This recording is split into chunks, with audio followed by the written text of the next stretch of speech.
তো প্রথমে আমি মাংসের মধ্যে লবণ দিয়ে দিলাম। তো লবণ দেওয়ার পর এবার আমি একটু দিলাম জিরে, আদা বাটা আর রসুন বাটা। এরপর আমি দিলাম জিরে গুঁড়ো 1 চামচ। তো এর মধ্যে দিয়ে দিয়েছি 2 চামচ লঙ্কা গুঁড়ো, যেহেতু ঝালটা একটু আছে কম খাবো তাই লঙ্কা গুঁড়ো দিয়ে দিয়েছি। জিরে গুঁড়ো দিলাম, আদা বাটা, রসুন বাটা। এর মধ্যে দিয়ে দিলাম 2 চামচের মতন হলদি পাউডার মানে হলুদ। তো এরপর আমি দিয়ে দেবো সরষের তেল। তো সরষের তেল দেওয়া হয়ে গেল, মোটামুটি 50 গ্রামের মতন দিয়েছি। তো এরপর দিয়ে দেবো আমি একটা চিকেন কারি। তো এর মধ্যে চিকেন কারিটাকে আমি দিয়ে দিলাম। তো চিকেন কারিটা দেওয়া হয়ে গেছে। তো চিকেন কারি দেওয়ার পর এর মধ্যে আমি দিয়ে দেবো একটা কিষান টমেটোর সস। তো এর মধ্যে আমি কিষান টমেটোর সসটা এখানে আমি 2 পাতা দিয়েছি। তো এর মধ্যে আমি কিষান সস 2 পাতা দিয়ে দিলাম। 2 পাতা দেওয়ার পর এটাকে আমি ভালো করে ম্যারিনেট করে নিচ্ছি, মানে ভালো করে মাখিয়ে নিলাম। তো এটাকে আমি আধ ঘন্টার মধ্যে রেখে দেবো। এদিকে আমার কড়াই গরম হয়ে গেছে। তো এর মধ্যে আমি সরষের তেল দিয়ে দিয়েছি। সরষের তেলটা গরম হয়ে আসছে। তো এর মধ্যে আমি দিয়ে দিয়েছি কয়েকটা এলাচ, কয়েকটা লবঙ্গ আর কয়েকটা দারচিনি। তো তেলটা গরম হয়েছিল তখন এটা আমি দিয়েছি। তো খুব সুন্দর সেন্ট উঠে আসছে। তো তার মধ্যে আমি দিয়ে দিলাম কয়েকটা গোটা জিরে, 1 চামচের মতন গোটা জিরে। এরপরে দিয়ে দিলাম আমি কুচানো পেঁয়াজগুলো। তো কুচানো পেঁয়াজগুলো আমি একটু ভালো করে নেড়ে নেব।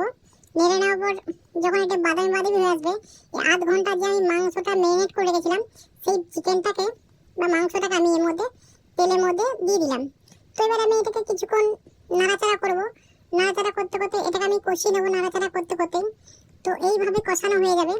তো দেখুন মাংসটা দেওয়ার পর এর গা থেকে খুব সুন্দর একটা সেন্ট বেরোচ্ছে। যদিও সেন্টটা আপনারা পাবেন না, যেহেতু রান্না করছিলাম আমি, তাই সেন্টটা আমিই পাবো। তো দেখুন তেল ছেড়ে এসছে মাংসের গা থেকে, খুব সুন্দরভাবে তেল ছেড়ে আসছে। তো এটাকে একটু ফ্যাকসা ফ্যাকসা লাগছে এই কারণে, যেহেতু আজকে আমি লঙ্কার গুঁড়িটা একটু কম দিয়েছি। তো আপনারা চাইলে লঙ্কার পরিমাণটা আমাদের নিজের মতন দেবেন। আর এর মধ্যে চাইলে একটা গোটা রসুন দিতে পারেন, সঙ্গে কয়েকটা কাঁচা লঙ্কাও দিতে পারেন। তো দেখুন সুন্দর ছেড়ে এসেছিল তেল।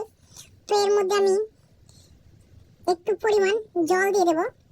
তো জল দেওয়ার পর এটাকে আমি কিছুক্ষণ মানে আধা ঘন্টা মতন ঢেকে রাখবো।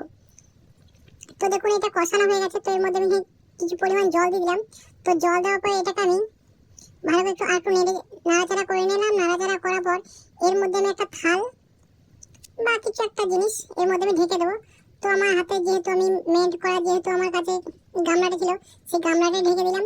তো গামলাটা ঢাকার পর এটা আমি মোটামুটি আধা ঘন্টা রেখে দেবো। আধা ঘন্টা রেখে দেওয়ার পর খুব সুন্দর এই যে স্মাইল, মানে খুব সুন্দর একটা সেন্ট উঠে আসছে, মানে ভেসে আসছে। আর এর মধ্যে আছে এবং মাংসটা খুব সুন্দর সিদ্ধ হয়ে গেছে। তো এরপরে জলটাকে আমি একটু মেরে নেবো। মেরে নেওয়ার পর দেখুন এটাকে আমি নামিয়ে নেবো। তো এবার আমি জলটাকে ফুটিয়ে নিলাম। ফুটিয়ে নেওয়ার পর খুব সুন্দর সেন্ট বেরোচ্ছিল এবং সিদ্ধ হয়ে গেছে এবং খুব সুন্দর রান্নাটা হয়েছে। তো আমি এবারটাকে নামিয়ে নিলাম।